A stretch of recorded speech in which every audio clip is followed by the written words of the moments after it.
میرے محترم بھائیو، دوستو، بہنوں، عزیزو، آج 17 رمضان المبارک ہے جو اسلامی تاریخ کا نہ بھولنے والا دن ہے، اور اس میں ایک جنگ ہوئی جس کو جنگ بدر کہتے ہیں۔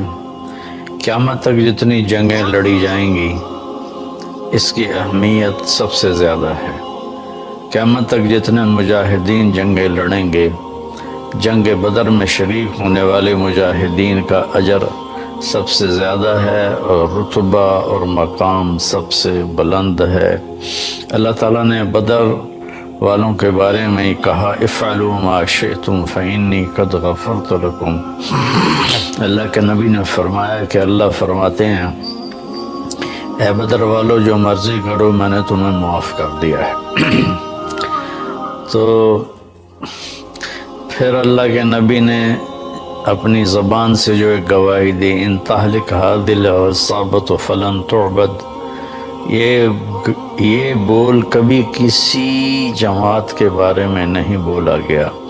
اے اللہ، اگر آج یہ جماعت ہلاک ہو گئی تو پھر قیامت تک تیرا نام لینے والا کوئی نہیں رہے گا۔ یہ 313 پر پورے اسلام کی بنیاد کو کھڑا کیا، اور ان 313 کی فتح کو اسلام کی زندگی قرار دیا، اور ان کی شکست کو اسلام کی موت قرار دیا۔ اور آپ اتنی بے قراری سے مانگ رہے تھے، آپ کی چادر آپ کے مونڈوں سے گر رہی تھی، ابوبکر صدیق آپ کے کندھوں پر چادر کو دوبارہ سیٹ کرتے، وہ پھر گر جاتی۔ آخر اتنا تڑپے کہ ابوبکر صدیق نے آپ کو دونوں بازوں میں ایسے لے لیا، یا رسول اللہ بس کریں، مجھے یقین ہے آپ کی دعا قبول ہو گئی ہے، اب آپ اتنا مت روئیں۔ جنگ بدر کفر اور اسلام کی پہلی جنگ تھی۔ قریش مکہ اور جناب رسول اللہ صلی اللہ علیہ وسلم کے صحابہ کے درمیان یہ پہلی جنگ تھی، اور اس میں جو عدد کا تناسب ہے وہ بڑا ہی عجیب ہے۔ پورے مدنی لشکر میں 313 جنگجو تھے، جن میں 2 کے پاس گھوڑے تھے، ایک زبیر بن عوام رضی اللہ عنہ اور ایک مقداد بن اسود رضی اللہ تعالیٰ عنہ، اور 70 اونٹ تھے، اور اس طرف 100 گھوڑ سوار تھے، اور 700 تلواریں تھیں، اور ہزاروں کی تعداد میں اونٹ تھے۔ اور ایک شروع میں 1300 کا لشکر تھا، پھر اخنس بن شریق نے راستے میں کہا کہ جب ابو سفیان کا قافلہ گزر گیا ہے تو اب واپس چلیں، تو ابو جہل نہیں مانا، تو وہ ناراض ہو کر اپنے 300 آدمیوں کو، یہ بنو زہرہ میں سے تھا، لے کر واپس چلا گیا۔ تو اس طرح پھر ان کی تعداد 1000 رہ گئی۔ قصہ یوں ہوا کہ مکے والوں نے مدینے پر حملہ کرنے کی تیاری کا منصوبہ بنایا۔ کوئی گھر ایسا نہیں بچا جس نے اپنا سامان نہ دیا ہو ابو سفیان کو کہ وہ جا کر بیچیں شام میں اور وہاں سے ہتھیار لے کر آئیں۔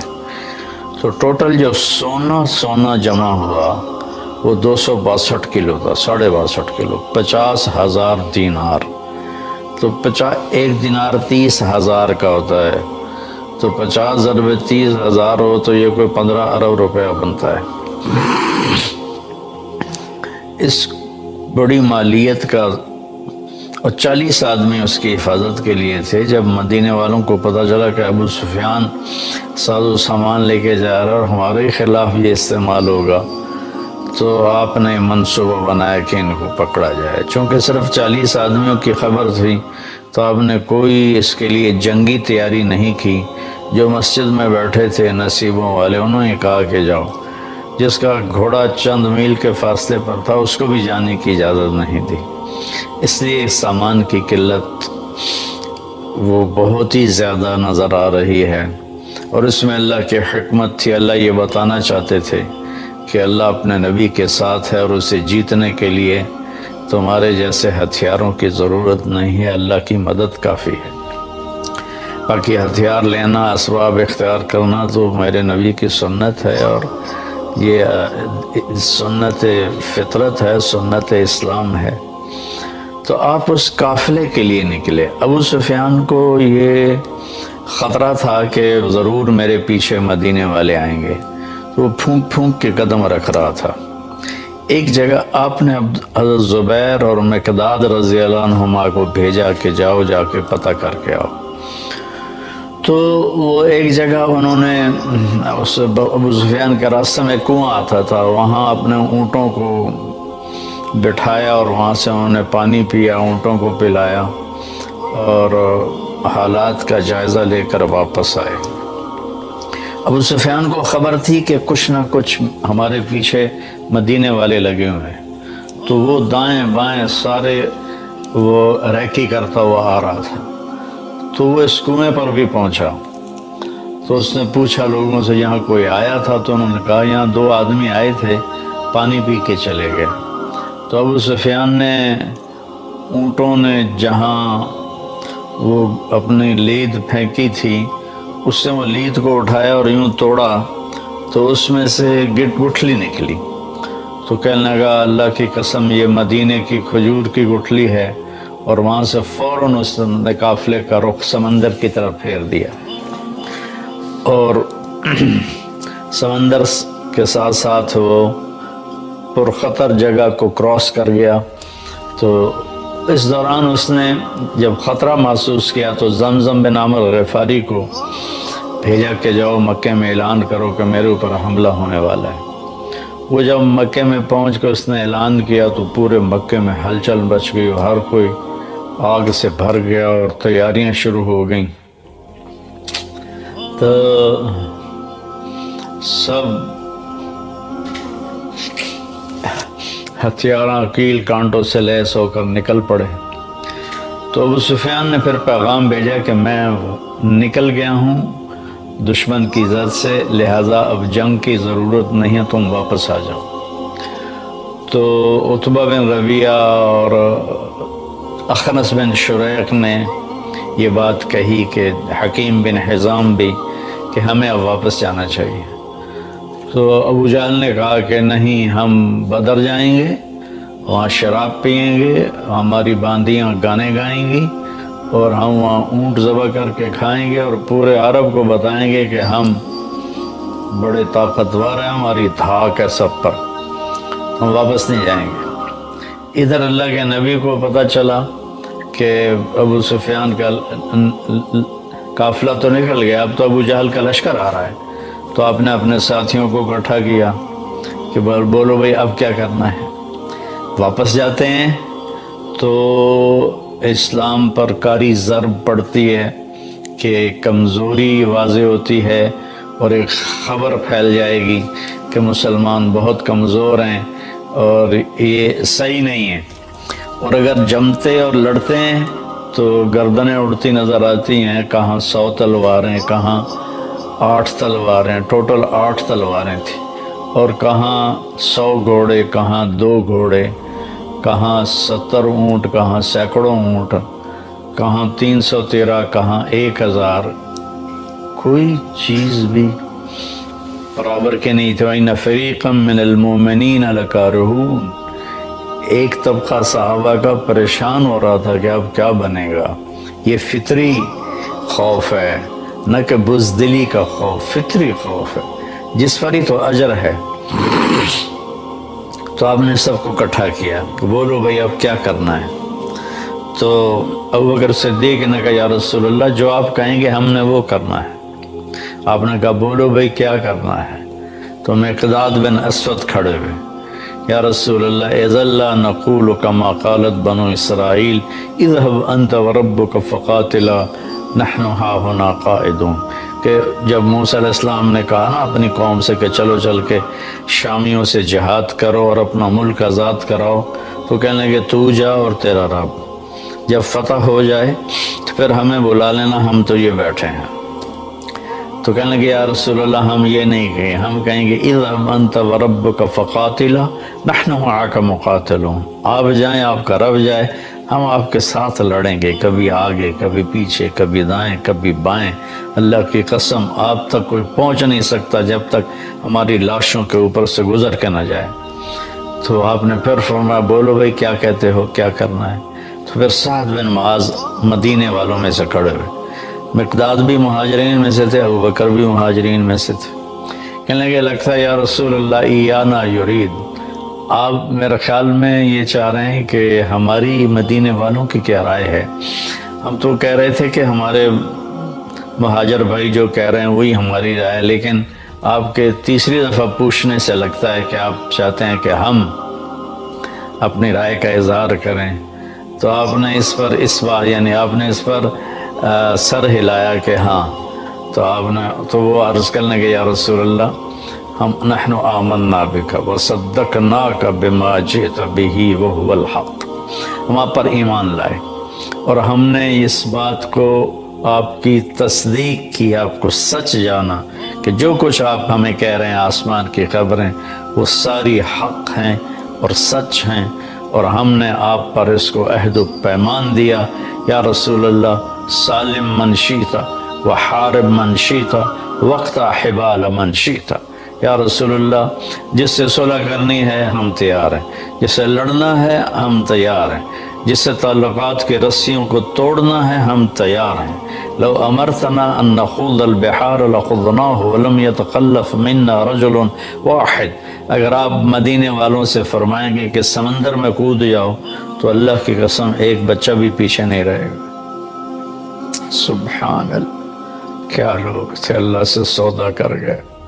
لو امرتنا ان نضرب اکبادنا الى برق الغماد لفعلناه ولم يتخلف منا رجل، آپ ہمیں برق غماد یمن کا پہاڑ ہے، اگر آپ ہمیں فرمائیں کہ اپنی اونٹیوں کو رخ پھیر دو برق غماد کی طرف تو ہم اپنی اونٹنیوں کی لگامیں نکیل چھوڑ دیں گے اور پیچھے مڑ کے نہیں دیکھیں گے کہ کیا ہوتا۔ اس پر آپ کا چہرہ ایسے گلنار ہو گیا، انار کی طرح کھل اٹھا، اور آپ نے کہا اب اللہ کی مدد آ گئی، اب اللہ کی نصرت آ گئی۔ جب مدینے سے چلنے لگے تو اس وقت حضرت عثمان رضی اللہ تعالیٰ عنہ کی اہلیہ، آپ کی بیٹی حضرت رقیہ رضی اللہ تعالیٰ عنہ بیمار تھی، ان کو چیچک نکلی ہوئی تھی۔ تو آپ نے ذوالحلیفہ سے حضرت عثمان اور حضرت اسامہ دونوں کو واپس بھیجا کہ جاؤ اپنی بیوی کی تیمارداری کرو، اور ان کا نام بدری صحابہ میں لکھوایا، مال غنیمت میں سے ان کو حصہ دیا۔ اپنے اہل و عیال کی رعایت کرنا، خیال کرنا دین کا اتنا بڑا حصہ ہے کہ بدر جیسے مارکے میں سے ان کو واپس بھیج دیا کہ ان کو کافی تکلیف تھی، اور پھر بدر میں ان کا نام لکھوایا۔ بھائی وہ تو نہیں تھے تو اب نہیں تھے، نہیں، چونکہ وہ تو تیار ہو کے آ گئے تھے، آپ نے واپس بھیجا۔ اس سے ہمیں ایک پوائنٹ ملتا ہے کہ اپنے بیوی بچے، اپنے گھر بار کو کی رعایت کرنا، ان کو دیکھنا، ان کی بیماری میں ان کی تیمارداری کرنا، ماں باپ بوڑھے ہیں تو ان کے پاؤں دھو کے پینا، یہ بہت بڑا دین ہے، بہت بڑا دین۔ تو آپ نے دونوں کو واپس بھیجا۔ بدر کی فتح سے پہلی حضرت رقیہ کا انتقال ہو گیا، وہ دفن کر دی گئیں۔ آپ نے ان کی قبر پہ آ کر ان کے لیے دعائے مغفرت فرمائی۔ آپ نے اپنی بیٹی کو واپسی پہ دیکھا نہیں ہے۔ تو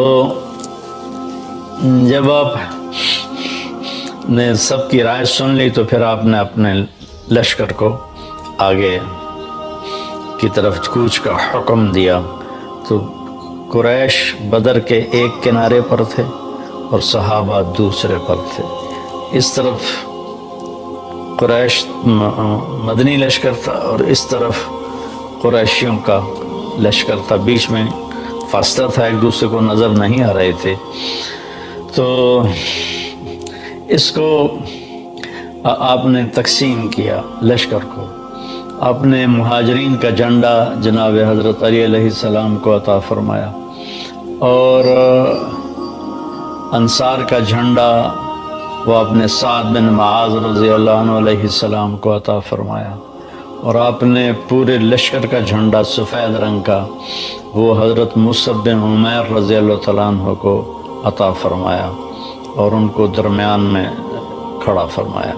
پھر آپ نے رائٹ سائڈ کے لشکر کی کمان حضرت زبیر کے سپرد کی، لیفٹ سائڈ کے لشکر کی کمان آپ نے حضرت مقداد بن اسود کے سپرد کی، اور پیدل جو تھے اور یہ اونٹنیوں کے سواروں سے ہٹ کر جو پیدل تھے ان کے لشکر کی کمان اپنے قیس بن ابی صعصع کو دی۔ جب آپ نے سفر شروع کیا تو ایک بات اور یاد آئی، آپ نے اس قدر انصاف سے کام لیا کہ اونٹ تھوڑے تھے، صحابہ زیادہ تھے، تو 3 4 4 وہ ایک اونٹ پہ ان کا آتا تھا حصہ، تو وہ باری باری سوار ہوتے تھے، باقی پیدل چلتے تھے۔ تو آپ کے ساتھیوں میں حضرت علی اور مرشد بن ابی مرشد الغنمی رضی اللہ عنہما، یہ دو اور آپ، یہ 3 آپ کے ساتھ اونٹنی میں شریک ہوئے۔ تو ان دونوں نے عرض کی یا رسول اللہ آپ سوار ہو جائیں، ہم پیدل آپ کے ساتھ چلیں گے، اپنا حصہ آپ کو دیتے ہیں۔ تو فرمایا کہ مجھ سے زیادہ تم طاقتور نہیں ہو اور اجر کا میں تمہاری طرح ہی محتاج ہوں، میں اپنی باری پہ پیدل چلوں گا۔ چنانچہ اس طرح آپ سفر کر کے بدر کے قریب پہنچے، اور رات کو پھر آپ نے یہ دعا مانگی۔ یہ صحابہ، بدری صحابہ کے بارے میں مہر ہے کہ اگر یہ نہ ہوتے تو اللہ کا نام دنیا سے مٹ جاتا۔ ان تہلک هذه العصابۃ فلن تعبد، یہ مٹ گئے تو تیرا نام لینے والا کوئی نہ بچے گا۔ تو جمعہ کا دن تھا، 17 رمضان تھی، آج بھی جمعہ کا دن ہے، 17 رمضان ہے۔ کبھی کبھی یہی اتفاق ہو جاتا ہے شمس و سورج چاند کی گردش سے کہ جمعہ اور 17 رمضان اکٹھے ہو جاتے ہیں، کبھی مختلف ہوتے ہیں۔ تو آپ نے ارشاد فرمایا کہ تیر نہ چلانا جب تک وہ تمہارے تیروں کی زد میں نہ آ جائے، اور حملہ نہ کرنا جب تک وہ تمہارے پر حملہ آور نہ ہو جائیں۔ تو اس کے بعد 3 آدمی نکلے مکہ کے لشکر سے، عتبہ بن ربیعہ، شیبہ بن ربیعہ، دونوں بھائی ربیعہ کے بیٹے، ولید بن عتبہ، یہ عتبہ کا بیٹا۔ تو ایک ہی گھر کے 3 افراد، 2 بھائی اور ایک بیٹا اور بھتیجا۔ تو ان کے لیے آپ نے بھیجا معوذ بن افرا کو، اور عوف بن افرا کو، اور عبداللہ بن رواحہ، یہ مدینے کے لوگ تھے۔ تو جب وہ سامنے آئے تو عتبہ نے کہا کون لوگ ہو؟ کہا ہم مدینہ کے لوگ ہیں۔ کہا شریف لوگ ہو، ہماری تم سے لڑائی نہیں ہے، واپس چلے جاؤ۔ ان کو واپس بھیج کر کہا محمد صلی اللہ علیہ وسلم ہماری قوم ہماری طرف بھیج، ہماری برادری سے لڑائی ہے، ان کو بھیج ہماری طرف۔ تو اس پر آپ نے فرمایا عبید اٹھو، عبید بن حارث آپ کے تایا کے بیٹے، یہ سب سے زیادہ عمر کے تھے، اے حمزہ بن عبد المطلب آپ کے چچا، آپ کے دادا کے بیٹے، اٹھو، اے علی بن ابی طالب اٹھو۔ یہ تینوں دو جوان تھے اور ایک بڑی عمر کے تھے، تو لوہے کی آگے وہ سکرین تھی۔ تو عتبہ نے پوچھا کون لوگ ہو؟ کہا کہ ہم قریشی ہیں۔ تم کون ہو؟ کہا میں شیبہ، میں عبید بن حارث۔ تم کون ہو؟ کہا میں حمزہ بن عبد المطلب۔ کہا تم کون ہو؟ کہا میں علی بن ابی طالب کا اکفاءنا، اب ہمارے جوڑ کے آئے ہو۔ تو تینوں شیبہ اور عتبہ آپس میں ٹکرائے، عبید اور عتبہ آپس میں ٹکرائے، اور شیبہ اور حمزہ آپس میں ٹکرائے، اور ولید اور علی آپس میں ٹکرائے۔ تو علی و حمزہ علیہ السلام نے تو 2 منٹوں میں اپنے دشمن کا صفایا کر دیا، ولید کا اور شیبہ کا۔ عتبہ نے تلوار کا وار کیا جس سے حضرت عبیدہ کی ٹانگ کٹ گئی اور وہ گر پڑے۔ تو پھر دونوں شیروں نے جھپٹ کر عتبہ کا سر بھی اڑا دیا اور آپ کو اٹھا کے لائے، آپ نے قدموں میں سر رکھ دیا کہ یا رسول اللہ الست شہید، کیا میں شہید نہیں ہوں؟ آپ کا بلا وانا علیک شاہد، میں تم پر گواہ ہوں کہ تو شہید۔ کہنے لگے اگر آج آپ کے چچا ابو طالب زندہ ہوتے تو وہ جان جاتے کہ ان کے اس شعر کا میں زیادہ حقدار ہوں۔ وَنُسَلِّمُهُ حَتَّى نَصْرَ حَوْلَهُ وَنَذْهَلَ عَنْ أَبْنَائِنَا وَالْحَلَائِلِ۔ یہ جناب ابو طالب کا قصیدہ ہے 90 اشعار کا، اس کو قصیدہ اعلامیہ کہتے ہیں۔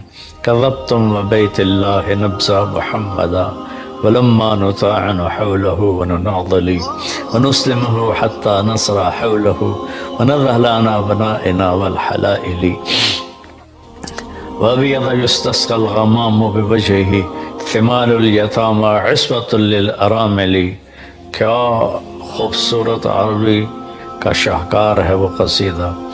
تو اس میں ایک شعر تھا کہ تم کہتے ہو کہ ہم تیرے بھتیجے کو قتل کر دیں گے، تو میں کہتا ہوں کہ آؤ، پھر تمہیں ہماری لاشوں سے گزر کر ہی اس تک پہنچنا پڑے گا، اور ہمارے لاشوں کے ٹکڑے بکھرے ہوئے ہوں گے، پھر تم میرے بھتیجے تک پہنچ سکو تو پہنچ سکو، اس سے پہلے نہیں پہنچ سکتے۔ تو جو کہ عبید کے ٹکڑے ہو گئے تھے، تو انہوں نے اس پر کہا کہ آج اگر ابو طالب زندہ ہوتے تو وہ جان جاتے کہ میں ان کے شعر کا ان سے زیادہ حقدار ہوں۔ وَنُسْلِمُهُ حَتَّى وَنُسَلِّمُهُ حَتَّى نَصْرَ حَوْلَهُ وَنَذْهَلَ عَنْ أَبْنَائِنَا وَالْحَلَائِلِ۔ آپ نے فرمایا سچ ہے۔ پھر واپسی پر 3-4 دن کے بعد ان کا انتقال ہوا۔ میں ان کی قبر مبارک پر گیا ہوں، ایک بدو مجھے مل گیا، اللہ اس کا بھلا کرے، وہ اس علاقے کو جانتا تھا وہاں، تو ورنہ تو قبروں کے نشان ہی کوئی نہیں، کوئی نام کوئی نہیں۔ تو وہ مجھے لے گیا حضرت عبید کی قبر پر۔ ایک دفعہ آپ کا وہاں سے گزر ہو تو خوشبو آئی زبردست۔ صحابہ نے کہا یا رسول اللہ یہ خوشبو کیسے؟ آپ نے کہا تمہیں پتہ نہیں، یہاں عبید کی قبر ہے، عبید بن حارث کی قبر ہے، یہ خوشبو اس کی قبر سے آ رہی ہے۔ تو اس کے بعد پھر قریش نے عام حملہ کر دیا۔ تو اللہ تعالیٰ کی غیبی مدد تھی، ایک ہوا کا جھونکا آیا۔ تو حضرت علی نے پوچھا یا رسول اللہ یہ کیا ہے؟ کہ جبریل آ گیا ہے 500 فرشتوں کے ساتھ۔ پھر دوبارہ ہوا کا جھونکا آیا۔ پھر حضرت علی نے پوچھا یا رسول اللہ یہ کیا ہے؟ تو آپ نے فرمایا میکائیل آ گیا ہے 500 فرشتوں کے ساتھ۔ تو اللہ نے 1000 فرشتے اتارے اس جنگ میں لڑنے کے لیے، اور یہ پہلی اور آخری جنگ ہے جس میں فرشتوں نے باقاعدہ قتال کیا اور لڑائی کی۔ اس سے پہلے بھی نہیں کی، اس کے بعد بھی۔ احد میں شاید کچھ ملائکہ کی روایت آتی ہے، اس کے علاوہ کوئی نہیں ہے۔ تو تھوڑی ہی دیر میں ان کے 72 آدمی مارے گئے، اور 72 ان کے قید میں آ گئے، باقی سارے بھاگ گئے۔ کئی صحابہ کہتے ہیں ہم تلوار اٹھاتے مارنے کے لیے، آگے اس کی گردن پہلے ہی اڑ جاتی، ہم نیزہ اٹھاتے سینے میں پار کرنے کے لیے، اس سے پہلے اس کے منہ پہ کوئی کوڑا پڑنے کی آواز آتی اور اس کا چہرہ مسخ ہو جاتا، رنگ سبز ہو جاتا تھا۔ ابو الیسر چھوٹے سے قد کے صحابی ہیں، حضرت عباس کا قد اتنا بڑا تھا، گھوڑے پر بیٹھتے تھے، پاؤں زمین پر لگتے تھے، ان کو باندھ کے لے کے آ رہے تھے۔ عباس رضی اللہ عنہ شرمندہ، تو جب ان کو پیش کیا تو حضرت تو ہمارے نبی حیران ہو کر دیکھنے لگے کہ ابو الیسر عباس کا چچا یہ کیا؟ کہا یا رسول اللہ مجھے اس نے نہیں پکڑا، مجھے کسی اور نے پکڑا ہے، زمین آسمان کے درمیان وہ کھڑا تھا، اس نے میرے ہاتھ مروڑ کے باندھ کے مجھے رسی اس کو دے دی، وہ تھے جبریل۔ تو ابو الیسر کہنے لگے نہیں یا رسول اللہ میں نہیں پکڑا ہے۔ تو آپ نے کہا چپ کر، ایدک اللہ بملک کریم، فرشتے نے تیری مدد کی ہے۔ تو اللہ تعالیٰ نے اس جنگ میں ابو جہل، توبہ توبہ، تو حضرت معاذ اور معوذ دونوں بھائی تھے، انہوں نے جا کر ابو جہل پہ وار کیا اور اس کی ٹانگ کاٹ دی، ٹانگ کاٹی تو وہ گر گیا، گھوڑے پہ سوار تھا۔ تو اکرمہ آپ کے ایک بعد میں ایمان لے آیا رضی اللہ تعالیٰ عنہ، انہوں نے پھر معاذ کی معوذ کی کندھے پہ وار کیا تو ان کا ہاتھ ایسے لٹک گیا، تو انہوں نے ہاتھ کو اٹھا کے پیچھے کر لیا اور لڑتے رہے۔ پھر کہنے لگے وہ ہاتھ مجھے تنگ کر رہا تھا تو میں نے پاؤں کے نیچے دے کے دبا کے کھینچ کے پھینک دیا اور پھر لڑنا شروع کر دیا. میں پڑھتا ہوں تو میرے رونگٹے کھڑے ہو جاتے ہیں. میں تو سوئی چبھ جائے تو ہماری حال اداڑے ہوتی ہے. اور وہ پورا ہاتھ کھینچ کے پھینک دیا. حضرت عثمان کے زمانے میں ان کا انتقال ہوا. تو وہ گرا تو اس کو انہوں نے نہ زخمی حالت میں چھوڑ دیا. جب جنگ ختم ہوئی تو آپ نے فرمایا کوئی ابو جہل کا پتہ کرے. تو عبداللہ بن مسعود ڈھونڈنے نکلے تو وہ سانسوں میں تھا, ابھی زندہ تھا. تو اس کے سینے پر چڑھے اس کو سر اتارنے کے لیے. تو کہنے لگے کون ہو؟ کہا میں عبداللہ بن مسعود. کہا یا روائے الغنم, اے بکریوں کے چرانے والے, لقد صعدت المرتقى, تو بہت بڑے اونچے پہاڑ پہ چڑھ گیا ہے. کاش میری موت یہ بکری چرانے والے کے ہاتھ میں نہ ہوتی. پھر کہنے لگا ذرا نیچے سے کاٹنا, لوگوں کو پتہ چلے بڑے سردار کی گردن ہے. پھر کہنے لگا اخبر صاحبہ کا, ہوئے اپنے ساتھی کو بتا دے, انک اليوم ابغض الی من الامس, کہ کل میں تجھ سے جتنی نفرت کرتا تھا آج اس سے زیادہ کر رہا ہوں. تو نے اس کی گردن کاٹی اور آ کر آپ کے سامنے پھینکی. تو آپ نے سجدہ شکر کیا اور اللہ نے صحابہ کو عزت دی, کامیابی دی. اور اس کو اللہ تعالیٰ نے قرآن میں یوں بیان کیا ہے کہ اذ تستغیثون ربکم فاستجاب لکم انی ممدکم بألف من الملائکۃ مردفین ما جعلہ اللہ الا بشرا ولتطمئن به قلوبکم والنصر الا من عند اللہ ان اللہ عزیز حکیم. جب تم اللہ کو پکار رہے تھے تو اللہ نے 1000 فرشتے بھیجے. فرشتے تمہاری مدد کے لیے تھے, لیکن اصل مدد اللہ کی تھی, یہ تمہاری تسلی کے لیے تھے. اذ یغشیکم النعاس امنۃ منہ, جب تم ڈر رہے تھے کل کیا ہوگا تو میں نے تمہیں سلا دیا, اونگ آ گئی. وَيُنَزِّلُ مِنَ السَّمَاءِ مَاءً, پھر آسمان سے بارش اتاری. لِيُذْهِبَ عَنْكُمْ رِجْزَ الشَّيْطَانِ, تاکہ شیطانی خیال تمہارے دور کروں. وَيَرْبِطَ بِهِ قُلُوبَكُمْ, تمہارے دلوں کو مضبوط کروں. وَيُثَبِّتَ بِهِ الْأَقْدَامَ, تمہارے قدموں کو جما دوں. اذ یوحی ربک للملائکۃ انی معکم, جب اللہ نے فرشتوں سے کہا میں تمہارے ساتھ ہوں, جاؤ خبر دو صحابہ کو. فاضربوا فوق الاعناق واضربوا منهم كل بنان ذلك بانهم شاقوا الله ورسوله ومن يشاقق الله ورسوله فإن الله شديد العقاب.